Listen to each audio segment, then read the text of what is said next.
Buenas noches, bienvenidos a TV Perú Mundo. Los saluda Josefina Townsend. Hoy nos acompaña Francisco Belaunde. Francisco, ¿qué tal? ¿Cómo estás? Comenzamos con las declaraciones que ha dado hace unos momentos el presidente de los Estados Unidos, Donald Trump. Él, sobre la crisis venezolana, ha dado un giro sorprendente en su mensaje, asegurando que no descartan una opción militar ante la crisis. Tenemos muchas opciones para Venezuela y, por cierto, no voy a descartar una opción militar. Tenemos muchas opciones para Venezuela. Es nuestro vecino. Eso es, ya saben, estamos en todo el mundo y tenemos tropas en todo el mundo, incluso en lugares muy lejos. Venezuela no está muy lejos y la gente está sufriendo y muriendo. Tenemos muchas opciones para Venezuela, incluyendo una posible opción militar, si es necesario. ¿Será liderada por Estados Unidos? No hablaremos de ello, pero una operación militar es ciertamente algo que podríamos perseguir.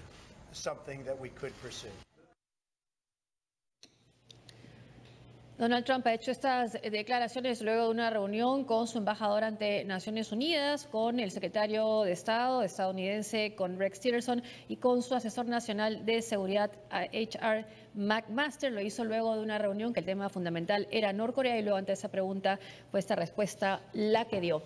Y seguimos con el tema de Venezuela. El gobierno de nuestro país decidió hoy expulsar al embajador venezolano Diego Alfredo Molero Bellavía y le dio un plazo máximo de 5 días hábiles para que abandone el territorio nacional. Este es el comunicado emitido por la Cancillería. Aquí lo tenemos. El comunicado que ha publicado hoy Torre Tagle está listo. Bueno, es en respuesta a lo... No, estoy en pantalla. Acá está. El gobierno del Perú expulsa al embajador de Venezuela. Comunicado de prensa 01717, el Ministerio de Relaciones Exteriores informa que ha dado por no recibida la nota de protesta del gobierno de Venezuela sobre la declaración de Lima debido a que contiene términos inaceptables. También se informa que, al haber expresado su condena a la ruptura del orden democrático en Venezuela, el gobierno del Perú ha decidido expulsar al embajador Diego Alfredo Molero Bellavía. Se le ha otorgado un plazo máximo de 5 días para abandonar el territorio peruano. El gobierno peruano ratifica su firme disposición de continuar contribuyendo a la restauración de la democracia en Venezuela. Y ya hemos visto lo que ha dicho el presidente Pedro Pablo Kuczynski al referirse a Nicolás Maduro, ya al retiro o a la expulsión del embajador venezolano en nuestro país. Esta es una respuesta, lo escuchamos ahí, tenemos las declaraciones. Ese es el embajador venezolano que va a tener que salir de nuestro país, que además es un peso pesado del chavismo, ¿no? Él ha sido ministro de Defensa de Hugo Chávez y también ha sido ministro de Defensa de Nicolás Maduro, y tiene un grado que nunca antes se había dado en la historia militar de Venezuela, que es de almirante de la Armada. Entonces, para una idea del peso que tenía este militar en el poder chavista y ahora de Maduro. Claro, una especie de activista político en realidad, ¿no? Bueno, esto es una medida, en realidad, uno hubiera podido pensar que después de la reunión que se dio acá en Lima, que ya el Perú había dado muestras de, digamos, de luchar por la democracia en Venezuela junto con varios países, se podía esperar que en todo caso una siguiente medida tomara un poco más de tiempo, ¿no? A pesar de las presiones que habían acá para que se diera esta medida, ¿no? Lo que parece que hubiera sido precipitada por la nota de protesta en términos inaceptables del gobierno venezolano. Aquí el tema es ver cuando se hace ese tipo de acciones hasta qué punto contribuyen a, digamos, a que las cosas mejoren en Venezuela. No estoy tan seguro si era el momento más oportuno de dictar esta medida de expulsión ¿cómo se llama?, del embajador venezolano. Bueno, creo que se ha podido esperar, me parece, salvo que... No conocemos el contenido de la nota. No, está bien. Por eso, de repente, más que como parte de una estrategia de contribuir, digamos, a que las cosas en Venezuela vayan mejor, de repente obedece más bien a una respuesta a una malcriadez del gobierno venezolano. Son dos cosas distintas, ¿no? Bueno, pero no la conocemos, probablemente sea, bueno, no, es lo que dice la Cancillería, que esa claro, respuesta no, por eso nota, no hay por qué dudar de lo que dice la Cancillería. Además, evidentemente, a lo que voy es que eso está incluido como parte de una estrategia o no, o es una reacción de molestia. Escuchemos, aún no conocemos el contenido de esa nota, escuchemos sí lo que dijo Nicolás Maduro refiriéndose al presidente Pedro Pablo Kuczynski. Amado presidente estadounidense de Perú, Pedro Pablo Kuczynski, a todos los presidentes los invito a que aprueben una reunión inmediata de los presidentes y presidentas de América Latina y nos veamos las caras. En una entrevista para la agencia de noticias Reuters, el presidente Pedro Pablo Kuczynski calificó de dictador a Nicolás Maduro y lo emplazó a renunciar. Además, rechazó el planteamiento de reunirse con el gobernante venezolano. Yo no me voy a reunir con el señor Maduro. Sorry. ¿Qué mensaje tiene para él? Que se vaya, porque él es un dictador y ha hecho un golpe de Estado con una elección fraguada para eliminar a su Congreso. Y lo ha sustituido con una llamada Asamblea Constituyente. Hay mucha gente en la cárcel, hay presos políticos. Yo no tengo por qué ocuparme de lo que pasa internamente en Venezuela, pero esto tiene grandes consecuencias en otros países. En Colombia están llegando miles de venezolanos todos los días, ¿no? Y aquí les hemos dado la puerta abierta para que puedan venir. Bueno, el canciller Ricardo Luna ya ha dicho en una entrevista al diario del País que él espera que esta declaración de Lima sea un comienzo y que se unan otros países, los países que incluso no votaron o no firmaron esta declaración, por lo que podría darse una ampliación de lo que son las críticas de Nicolás Maduro en la región. Incluso habla de diferentes posiciones de países del ALBA como Bolivia y Ecuador, que también podrían estar cambiando y no quieren ser vistas como maduristas o tan cercanas al régimen, y que también en el caso de los países caribeños, que dependen del petróleo de Venezuela, estaban buscando también alternativas para que no tuvieran esa dependencia, y entonces sí se consideraría que la región en su mayoría estaría presionando a Venezuela. Bueno, ojalá. En el caso de Bolivia soy más escéptico. Ecuador podría ser. Ecuador eventualmente podría ser. Bolivia lo veo más difícil. Pero volviendo a este tema de, si me parece importante efectivamente lo del tema del embajador venezolano, normalmente los países se guardan municiones para ir actuando en función de cómo sean las cosas. El Perú acaba de utilizar una munición que de repente ha podido guardársela para más adelante. Entonces, pero en fin, en todo caso, me parece, obviamente, lo que el Perú haya tomado una acción de liderazgo es importante. Ojalá que sea suficiente para, por ejemplo, juntar votos para que en la OEA se pueda adoptar una decisión de suspensión de Venezuela, que sería otro gesto político fuerte. A pesar de que Venezuela ya dijo que se retira igual, pero de todas maneras es un gesto político importante, ¿no? Ahora, lo que cambia un poco todas estas interpretaciones es cómo va a caer pues esta declaración de Donald Trump de decir que no descarta una opción militar en Venezuela. Bueno, que es absolutamente torpe, es contrario al derecho internacional y lo que hace es más bien favorecer al gobierno venezolano. O sea, una vez más, Donald Trump no aprende que un presidente no puede hacer ese tipo de declaraciones, pero en fin, al final, una vez más, los presidentes tienen que ver, los gobiernos tienen que ver hasta qué punto lo que ellos hacen contribuye al objetivo final, que es el retorno a la democracia de Venezuela. Lo que ha hecho Trump, ¿ayuda o no ayuda? Lo más probable es que no ayude, porque además ni siquiera lo va a hacer. Lo más probable es que no vaya a haber una acción militar, pero esa sola declaración ya perturba. No es una cosa pensada, porque claro, Donald Trump es un tipo reactivo que no piensa las cosas que dice y que tuitea, por supuesto, ¿no?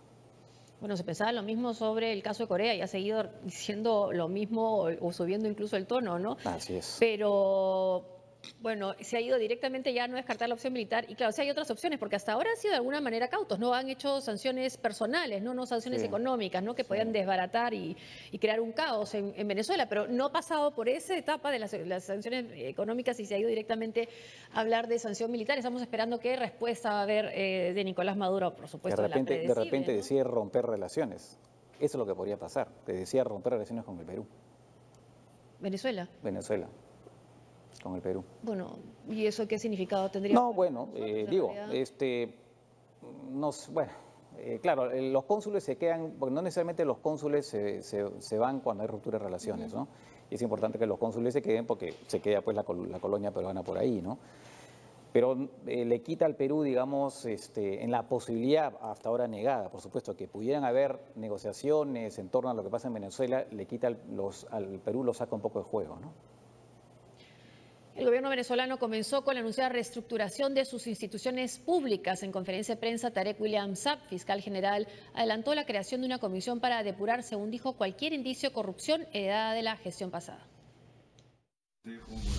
A casi una semana de su nombramiento, Tarek William Saab denunció que en los días que lleva al frente de la Fiscalía ha detectado una serie de casos graves que no fueron investigados por la gestión de Luis Ortega en relación a las protestas de los últimos meses. Hemos decidido la apertura de investigaciones penales que no fueron abiertas por el Ministerio Público en su momento. Por tal motivo, anunció la inmediata apertura de causas relacionadas con la utilización de menores de edad por parte de la oposición. Nos llama mucho la atención que no se inició ninguna sola investigación penal en materia de protección de niños, niñas y adolescentes, a pesar de que es pública y notoria la participación de niños. Saab también investigará los llamados crímenes de odio cometidos contra personas por su orientación política, real o supuesta. Hemos decidido revisar las causas abiertas que pudieran ser consecuencia, igualmente es el tercer anuncio, de delitos o crímenes de odio. Es decir, aquellos realizados por grupos, hordas, bandas que en agavillamiento y en una especie de actuación no solamente al margen de la ley, sino con la premeditada intención de matar, de hacer daño, se agruparon durante todos estos meses de abril, mayo, junio, julio, incluso agosto, para actuar en contra de personas por su orientación política. Saab recalcó que hubo negligencia en la gestión pasada y que por ello una comisión interna designada por la constituyente se encargará de la reestructuración de la Fiscalía ante los supuestos casos de chantaje y extorsión cometidos por trabajadores, mientras que el Tribunal Supremo de Justicia se encargará de investigar a su antecesor, Luis Ortega. A la ciudadana fiscal la está investigando el TCJ en función a una pluralidad de delitos que van desde el uso totalmente indebido de un avión privado hasta los delitos que vulneraron la ley orgánica del Ministerio Público y la ley orgánica del Poder Ciudadano. Como parte de la reestructuración, Saab destacó la asignación de nuevos fiscales en los estados de Yaracuy, Anzoátegui, Carabobo y Miranda. Bueno, lo que ya se sospechaba, ¿no? Que después de la destitución de la fiscal venía su persecución. Y además, esta es una de las primeras decisiones que ha tomado la Asamblea Nacional Constituyente de nombrar a quien fue defensor del pueblo como fiscal. Otra de las decisiones que ha tomado es ratificar en sus cargos a los relatores del Consejo Nacional, rectores del Consejo Nacional Electoral, salvo uno, el único crítico, Luis Emilio Cardona. Así es. Y es en ese contexto que se da, bueno, vamos a hablar más tarde, el tema de la participación de la oposición en las elecciones, ¿no? Con este mismo Consejo Nacional Electoral. Pero además ha habido una moción para que las elecciones regionales se adelanten, ya no sean en diciembre, sino en octubre. Bueno, todo esto está, claro, quieren agarrar, digamos, no quieren darle tiempo a la oposición de hacer campaña, ¿no? Aún así, que el chavismo pueda ganar en elecciones limpias, aún así es poco probable, ¿no? Muy poco probable, ¿no? El partido de Antonio Ledesma, preso político venezolano, informó que no participará de las elecciones regionales en Venezuela. El anuncio llega en momentos en que otros líderes opositores de la coalición Unidad Democrática prepara otra movilización contra el gobierno de Nicolás Maduro. Más partidos de la oposición desisten participar de las elecciones regionales en Venezuela. Este viernes, la Alianza al Bravo Pueblo informó que no postulará a sus candidatos y pidieron a otras formaciones de la coalición MUD abstenerse de hacerlo. No vamos a participar del proceso de elecciones regionales. No vamos a participar en Alianza Bravo Pueblo porque nosotros, antes de participar en ese proceso, debemos cumplir con el mandato del 16 de julio del 2017. Y si nosotros estamos saliendo en este momento de un fraude a los ciudadanos, un fraude al país, que se expresó el pasado 30 de julio, mal podríamos nosotros decirle a los venezolanos que vamos a participar en este proceso.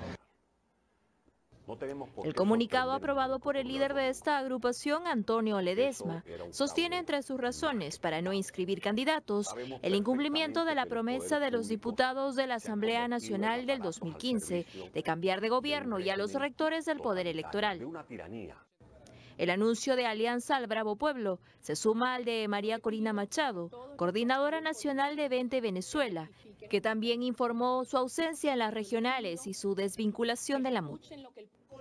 Quienes han evitado ahondar en las diferencias internas en la mesa de la Unidad Democrática son los dirigentes más jóvenes de Voluntad Popular y Primero Justicia, que pidieron no quitar la atención del objetivo real, que es el fin del régimen chavista. Esta lucha no es por unos diputados, no es por unos alcaldes, no es por unos gobernadores, no es por unos presidentes, no es por unos partidos. Esta lucha es por el pueblo venezolano que hoy merece un futuro mejor. Y estas amenazas no nos van a doblegar. Nosotros estamos muy claros de los principios y de nuestros llamados a las calles, llamados absolutamente pacíficos. En ese contexto, la presidenta de la Asamblea Constituyente, Delcy Rodríguez, anunció que se discutirá el adelanto de elecciones regionales para el 10 de octubre. Antonio Ledesma es una de las 3 autoridades municipales, 3 alcaldes que está procesado en Venezuela. Está también David Smolansky, que ha sido condenado a 15 meses de prisión, y Ramón Muchacho, que también tiene un proceso en su contra.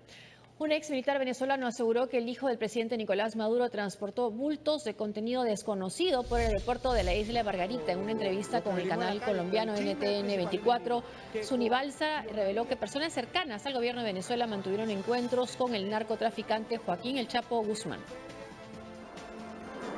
Cada visita del hijo de Nicolás Maduro correcto a la isla Margarita, en la que se hacían el tipo de fiestas que usted ha descrito, coincidían con la salida correcto de esos tipos de aviones y, por supuesto, con la llegada de pickups o camionetas con materiales. Es así.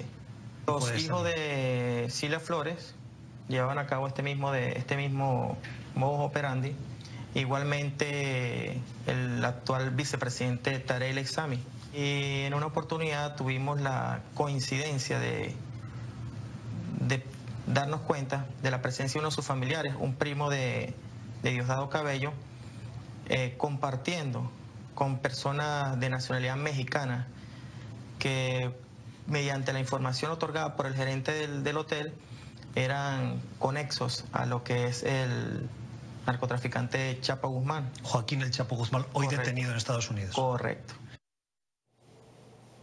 Y esta tarde, Vladimir Padrino López informó al pueblo, emitió una serie de tweets, informó al pueblo de Venezuela que gracias a la actuación decidida de los cuerpos de seguridad del Estado se han capturado los autores materiales e intelectuales del asalto paramilitar y terrorista a la sede de la 41 Brigada Blindada, ex capitán Juan Caguaripano Scott. Y el García Dos Ramos Jefferson, enemigos de la patria y de las Fuerzas Armadas Nacionales de Bolivarianas. Dicha captura tuvo lugar en la ciudad de Caracas. Esta captura ha sido un duro golpe al terrorismo fascista que ha puesto en práctica la derecha venezolana en los últimos meses. Es entonces la información sobre la captura de Caguaripano, que estaba prófugo desde el fin de semana cuando robaron fusiles, armamento de un cuartel. Y hace poco, además, hoy o ayer ha vuelto a salir un video de un grupo de hombres armados, ¿no? Y no se ha dado información y no se habla de la captura del armamento. No. En estos tweets. Claro. También llama la atención. También hay un tuit de Capriles, de Enrique Capriles, el líder opositor, recordando que entre los detenidos hay un emblema, también una persona emblemática de lo que han sido estas marchas reclamando una Venezuela democrática. Y dice, no hay ninguna razón para que el joven violinista Willy Arteaga esté detenido. No es ningún terrorista ni delincuente. ¿Se acuerdan del violinista que tocaba en las marchas y que fue golpeado además? Ahí está la forma como lo muestran entonces tocando su violín. Una pausa y al volver. Los argumentos de Dilma Rousseff sobre la crisis en Venezuela. Además, preparativos colombianos para recibir al Papa.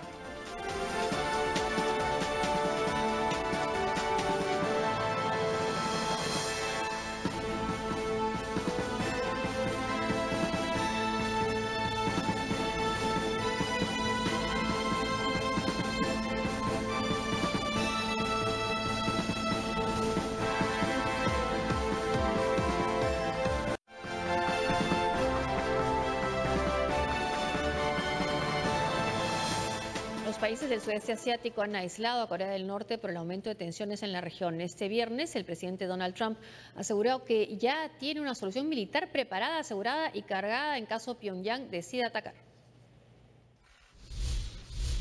Donald Trump espera que Pyongyang entienda la gravedad de sus palabras y la situación que se está creando en torno a la península de Corea. Estamos mirando esto muy cuidadosamente y espero que entiendan completamente la gravedad de lo que dije. Y lo que dije es lo que quiero decir. Espero que entiendan exactamente lo que dije y el significado de esas palabras. Son palabras muy fáciles de entender. Más temprano, el presidente escribió en su cuenta de Twitter que Washington ya tiene una solución militar completamente preparada, asegurada y cargada en caso Corea del Norte actúe de manera insensata. En la isla de Guam, Estados Unidos continuó con su rutina y desplegó bombarderos en una demostración de que están listos para responder a cualquier amenaza del régimen de Kim Jong-un.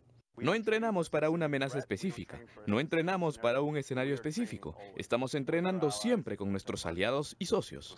Para el ministro de Relaciones Exteriores de Rusia, Sergei Lavrov, los riesgos de un conflicto militar son muy altos y Moscú está muy preocupado por las amenazas entre Washington y Pyongyang. Ustedes conocen nuestra posición, no aceptamos a Corea del Norte como un estado nuclear, un estado con armas nucleares. Junto con China tenemos una serie de sugerencias encaminadas a prevenir un conflicto profundo, ahí con un gran número de víctimas. Desafortunadamente, la retórica de Washington y Pyongyang está comenzando a ir sobre la cima. Por su parte, el Departamento de Estado de los Estados Unidos señaló que Corea del Norte está completamente aislada de la Asociación de Naciones del Sudeste Asiático, ASEAN, de la que es miembro. Según el subsecretario de Estado para Sudeste Asiático, Patrick Murphy, los miembros de ASEAN discutieron la posibilidad de expulsar a su socio norcoreano del bloque.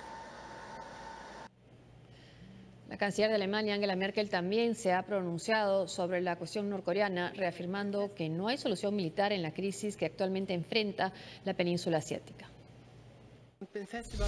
Estoy convencida de que una escalada de la retórica no contribuirá a la solución de este conflicto. No veo una solución militar, sino un trabajo duradero como lo vimos en los miembros del Consejo de Seguridad de las Naciones Unidas, con resoluciones sobre Corea del Norte y principalmente una estrecha cooperación con los países involucrados, especialmente Estados Unidos y China, pero también Corea del Sur y por supuesto Japón. Bueno, sigue con su lenguaje, ¿no? Donald Trump. El tema es, hablan de líneas rojas, ¿no? Pero son tantas líneas rojas que ya no se sabe, bueno, realmente a cuál atenerse, ¿no? Claro, y eso le resta credibilidad, ¿no? Además, no solamente, ya eso viene de Obama, que él mismo planteó una línea roja con el tema de las... muy criticada por Trump. Exactamente, y ahora él está un poco en lo mismo. El problema es que la retórica no ayuda, ¿no? La retórica no ayuda y más bien lo que está haciendo es... porque a veces los enfrentamientos, las guerras se dan a veces de manera ni siquiera buscada realmente, ¿no? Pero esta conjunción de amenazas y de acciones, gestos militares, puede eventualmente llevar a un enfrentamiento que de repente se da por un cálculo no mal hecho, ¿no? Y eso es lo preocupante. Lo que dice es que están las armas cargadas, ¿no? Pero lo que le han contestado algunos especialistas militares es que normalmente en la zona cerca a Corea están siempre listos para cualquier posibilidad, ¿no?, de conflicto. Entonces, que tampoco está diciendo una novedad, como cuando dijo que estaban las armas mejor que nunca, que las tenía mantenidas, eso, o sea, bien mantenidas, eso es permanente, ¿no? Claro, claro. Pero bueno, es el tono lo que este caso está importando, ¿no? El presidente de la Argentina, Mauricio Macri, retiró la orden del Libertador San Martín que fue concedida a Nicolás Maduro durante el gobierno de Cristina Fernández. El decreto publicado en el Boletín Oficial del Gobierno argentino argumenta que Maduro ha promovido el uso injustificado del instrumento militar y la justicia militar para reprimir protestas y enjuiciar a opositores. El decreto fue aprobado tras una iniciativa impulsada por el diputado oficialista de Cambiemos, Mario Negri.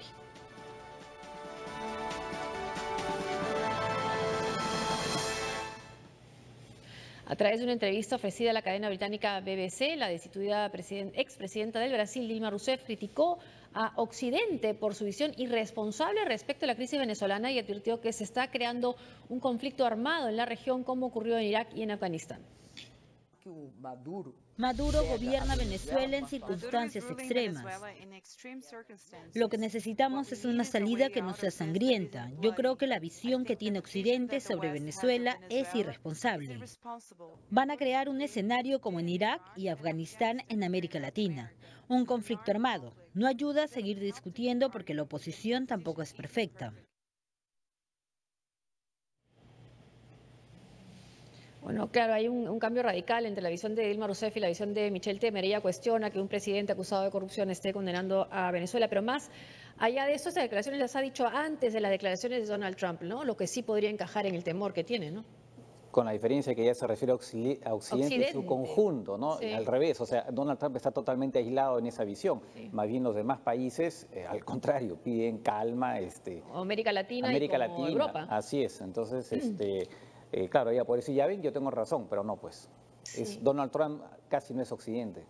Y además le cuesta mucho condenar a Maduro, no lo ha hecho, ¿no? Sí.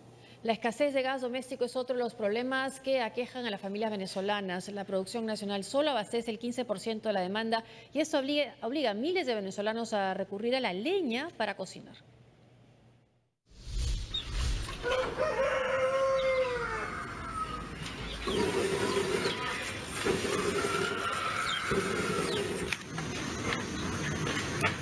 Hacen sopa todos los días. Yo sé que eso es malo para nosotros, para la salud. Es muy malo cocinar con leña, porque usted sabe que eso nos afecta a los pulmones, eso lo hace llorar a uno, eso le da dolor de cabeza. Nos da muchas circunstancias la cocinada con leña.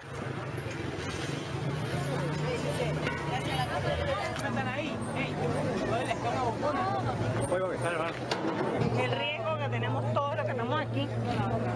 Hay niños, mire, hay niños chiquitos.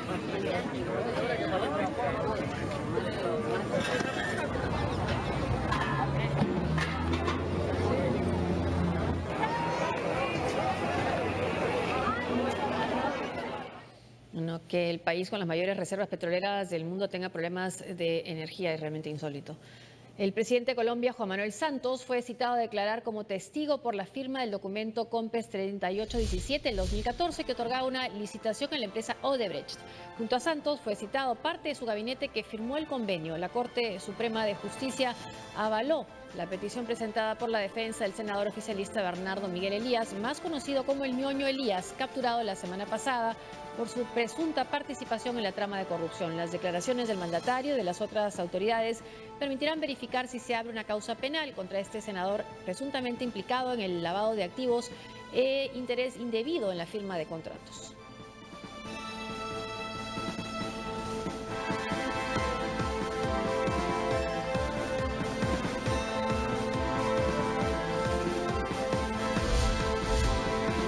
Una pausa y al volver, tragedia ferroviaria en Egipto. Además, el testimonio de una médico peruana sobre la crisis en Nigeria.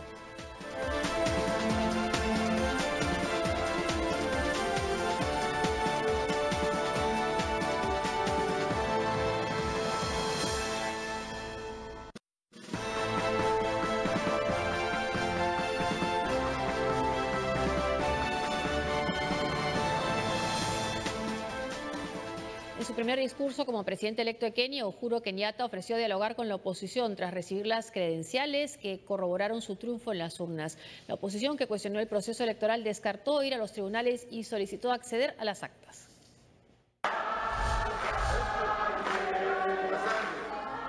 Uhuru Kenyatta fue proclamado presidente electo de Kenia tras culminar el escrutinio oficial cuestionado por la oposición liderada por Raila Odinga. Según la Comisión Electoral, Kenyatta asumirá su segundo mandato al obtener el 54% de los votos. En su primer discurso, Kenyatta aseguró que su gobierno dialogará con su adversario con el objetivo de poner fin a la violencia desatada en varias regiones del país.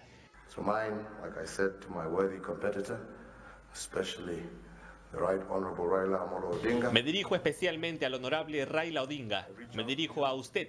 Me dirijo a todos sus seguidores, me dirijo a todos. Trabajaremos juntos, nos uniremos y creceremos juntos. Desarrollaremos juntos este país y estamos ahí. Estamos dispuestos a dialogar para construir juntos nuestra nación.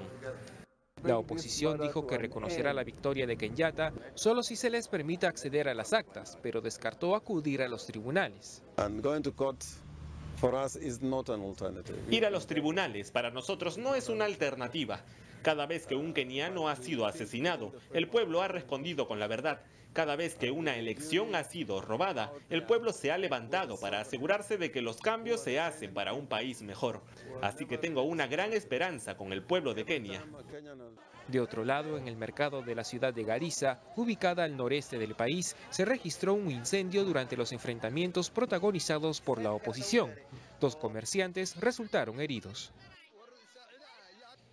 El ejército nigeriano atacó este viernes las instalaciones de Naciones Unidas en Maiduguri, capital del estado de Borno, en Nigeria, según informó un portavoz de la Oficina de Naciones Unidas para la Coordinación de Asuntos Humanitarios.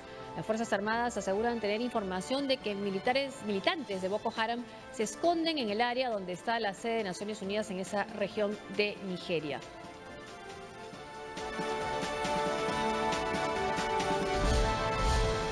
Pero Borno, específicamente su capital, Maiduguri, es una de las principales áreas afectadas por la lucha entre el gobierno y los terroristas de Boko Haram.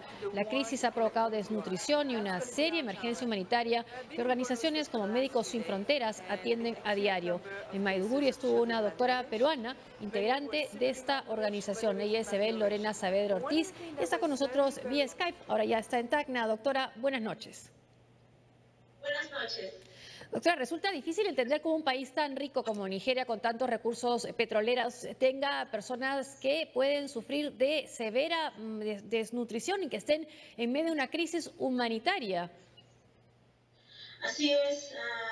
En mi tiempo que estuve allá pude ver muchas personas que se mueven dentro del país, son desplazados por esta situación con Boko Haram y por la lucha que tiene con el ejército. ¿En qué condiciones trabaja Médicos Sin Frontera? ¿Cómo fue para usted trabajar en esa zona?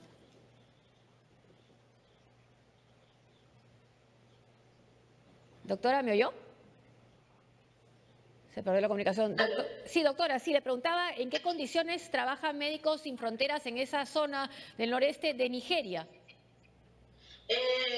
Bueno, tenemos bastantes actividades en el norte de este estado, de Borno State, especialmente con la nutrición, ¿no? Porque por este mismo movimiento de personas, el aumento de personas en una sola área ha aumentado mucho la desnutrición, especialmente en niños, los más vulnerables, ¿no? Menores de 5 años. Y bueno, también hay otras actividades que realiza Médicos Sin Fronteras, en algunas ocasiones colocando algunas letrinas, saneamiento de agua, distribución de comida, además de asistencia pediátrica principalmente, como dije, por los más vulnerables, y también maternidad, ¿no? Atendiendo partos. Esta es su primera misión en un lugar donde hay una crisis humanitaria como es esta de Nigeria. ¿Cómo se unió a Médicos Sin Fronteras, doctora? Bueno, no, esta fue mi quinta misión. Fui reclutada hace ya 2 años y medio. Y sí, también trabajé en otro lugar que tiene una crisis similar, ¿no? De desplazados, que fue en Sudán del Sur. Una zona muy difícil también. Doctora, muchas gracias por estar con nosotros informándonos de esta situación que se vive en esta zona de Nigeria en el África. Era la doctora Ebel Lorena Saavedra Ortiz, integrante de Médicos Sin Fronteras. Al menos 36 personas murieron este viernes en el choque de 2 trenes en el norte de Egipto, cerca de Alejandría, en uno de los accidentes ferroviarios más graves de los últimos años en este país. Un nuevo accidente ferroviario enluta a Egipto. Más de 30 unidades de bomberos con la ayuda de los pobladores trabajaron arduamente para poder rescatar a las víctimas. Más de 36 personas murieron y cientos resultaron heridas luego que una de las locomotoras con pasajeros se estrelló por la parte posterior de otro tren. La colisión se registró cerca de la estación Khorshed, al este de Alejandría, en la costa norte del país. Como resultado del choque se volcaron la locomotora del primer tren y 2 vagones de cola del segundo. 4 heridos que se encuentran en estado crítico fueron trasladados al hospital universitario, que está en alerta para recibir a más víctimas.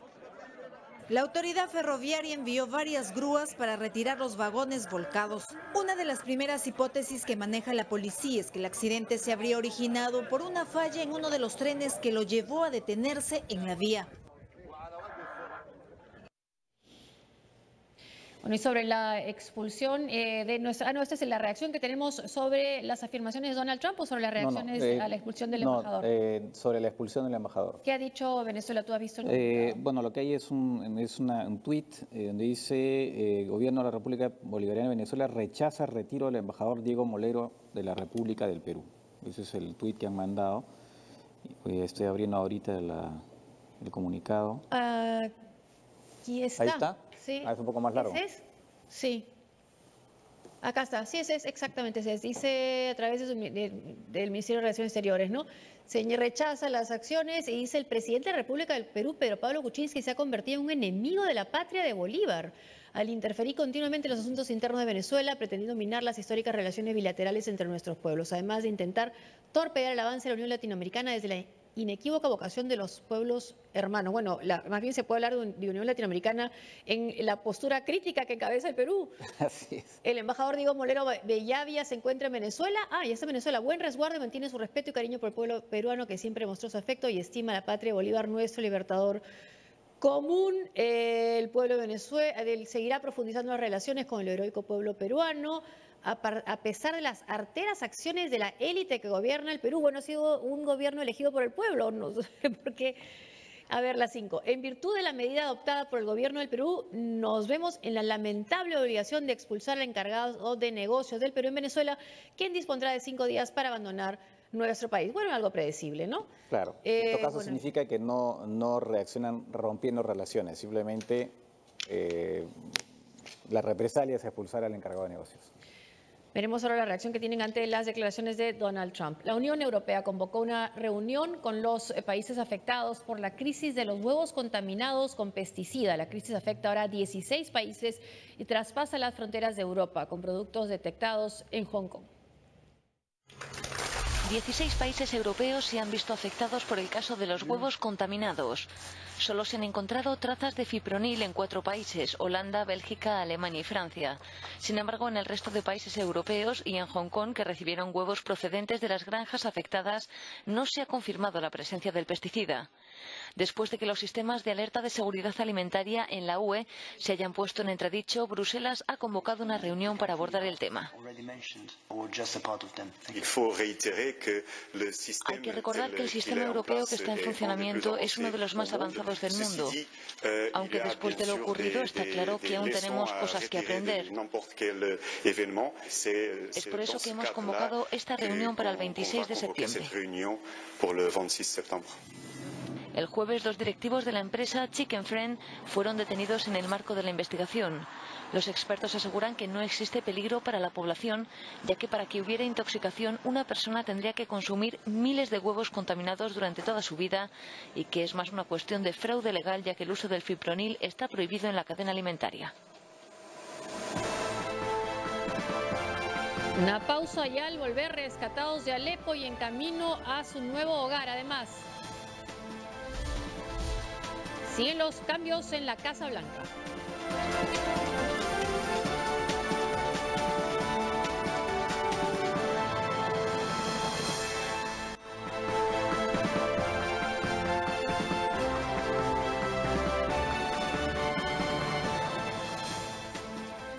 Avianca, una de las principales compañías colombianas, será la aerolínea oficial del Papa Francisco durante su periplo en el país del 8 al 10 de septiembre. 68 tripulantes acompañarán al Papa y atenderán los vuelos programados en las aeronaves Airbus A320 y el Boeing B787, que será utilizado para su trayecto desde Cartagena de Indias rumbo a Roma. La Iglesia Católica anunció una gran colecta nacional que se llevará a cabo este domingo 13 de agosto y que permitirá recaudar fondos para las actividades que se realicen durante la gira papal. Además, el Ejército Nacional de Liberación, ELN, anunció un cese al fuego unilateral por la visita del Papa Francisco. Estamos ahora vía Skype con Colombia, con Carlos Sanabria, periodista de NTN 24. Carlos, buenas noches. Muy buenas noches, Josefina, para todos los televidentes que hasta ahora nos sintonizan en Perú. Un gusto saludarlos. Igualmente, Carlos, cuéntanos un poco de los preparativos para la visita del Papa y de qué manera se está viviendo esta visita, especialmente ahora que están en medio de un proceso de paz. Es cierto, el proceso de paz, ya el terminado con el grupo ilegal de las FARC y el que está en proceso con el ELN, está marcando lo que va a ser la agenda, la presencia del Papa Francisco en Colombia. Recordemos que hace un año incluso el mismo Francisco dijo que iba a venir al país una vez ya en Colombia estuviera firme por lo menos la paz con el grupo de las FARC. Esto incluso en medio de un ambiente bastante polarizado en lo político, y pues el Papa Francisco va a venir con ese mensaje, va a tener la posibilidad de encontrarse con grupos de víctimas, va a tener la posibilidad de recorrer algunas zonas del país como el oriente, la ciudad de Villavicencio, que es representativa para las personas que han vivido el conflicto armado en Colombia. Va a visitar a la ciudad de Medellín, que como ustedes saben, pues fue lamentablemente durante los años 80 y 90 cuna de ese pavoroso Medellín, la sede criminal de Pablo Escobar, y esto va a generar todo un ambiente para que la visita del Papa Francisco y su palabra, su mensaje, pueda llegar a los corazones de los colombianos que están buscando muy puntualmente una palabra, Josefina: la reconciliación. Y está llegando además a Colombia y teniendo entonces muy cerca, una vez que esté ahí, a la crisis en Venezuela. ¿Qué piensas tú que más venezolanos de los que ya están en Venezuela van a acudir a poder ver al Papa en Colombia? Naturalmente, la peregrinación de venezolanos, y eso las autoridades migratorias deben estar en preparación de ello, seguramente va a aumentar, y van a buscar también la posibilidad de que el Papa Francisco se refiera a la situación en Venezuela.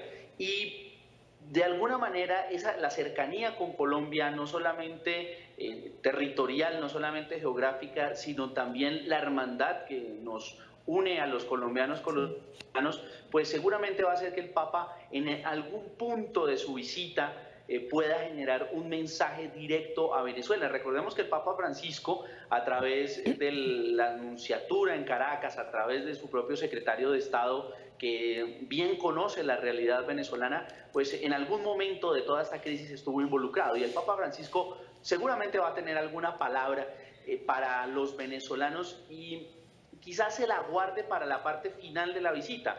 Papa Francisco va a ir a la ciudad de Cartagena. Desde allí va a encabezar el rezo del Ángelus en una zona bastante significativa, como va a ser la iglesia de San Pedro Claver. Recordemos, San Pedro Claver era un sacerdote jesuita que durante los años de la conquista española socorrió a los esclavos, se le conoce como el santo de los esclavos, y quizás en todo ese marco, en el Caribe colombiano, con esa connotación de la esclavitud frente a la libertad, el Papa Francisco pueda decir algo frente a la situación que está viviendo Venezuela. Y hablando de esa situación en Venezuela, Carlos, el Perú acaba de expulsar al embajador venezolano aquí en Lima. Colombia también ha sido muy crítica del régimen de Nicolás Maduro. ¿Se espera alguna otra medida de parte de Colombia de presión y de rechazo a Maduro? Por lo pronto, lo que hemos visto en la agenda del gobierno colombiano en materia de la diplomacia con Venezuela se ha circunscrito a lo que sucedió esta semana precisamente allí en la capital peruana, cuando 17 países firmaron esa declaración sobre lo que está ocurriendo en Venezuela. En las últimas horas, un poco en medio del sarcasmo y de esa diplomacia de micrófono en la cual no ha querido entrar el presidente Juan Manuel Santos, pero que por la fuerza de las mismas palabras y quizás la dureza de cómo se ha referido Nicolás Maduro al gobierno colombiano, pues él ha dicho hoy que está gripado y que está padeciendo un virus que ha querido llamar el abrazo de Maduro. Pero más allá de esa retórica, pues el gobierno colombiano aún no anuncia medidas diplomáticas como la que esta misma tarde, y como bien reportábamos nosotros también en NTN 24, dimos cuenta de la expulsión del embajador venezolano en el Perú. Muchas gracias, Carlos, por comunicarte con nosotros aquí en Lima, en TV Perú Mundo. Josefina, un gusto y un abrazo a todos los hermanos peruanos. Gracias, era Carlos Sanabria, periodista de NTN 24. Bueno, interesante el momento en que llega el Papa a Colombia, ¿no? Lo que él habla de reconciliación, porque la paz con las FARC lo que ha traído también es mucha división, como lo vimos en el referéndum en Colombia. Sí, eso es curioso. Sí, en Colombia también hay una polarización muy grande, ¿no? Que es algo que se está dando. Estaba pensando también en lo que el otro día que entrevistamos a esta periodista argentina, que en Argentina hablan de la grieta. Hay una polarización muy fuerte en Colombia también y acá también. Parece que todos los países estamos agrietados. Escuchemos a Vladimir Padrino López, el ministro venezolano, está hablando en entrevista con Telesur. A ver qué dice. Que hay células que se están conformando, terroristas, para ir causando daños, socavando la moral de las instituciones, y este teniente al que me refiero, que se encontraba en condición de desertor, bueno, fue capturado en la sede de la 41 Brigada y está a orden de los tribunales respectivos. También está aportando información importante.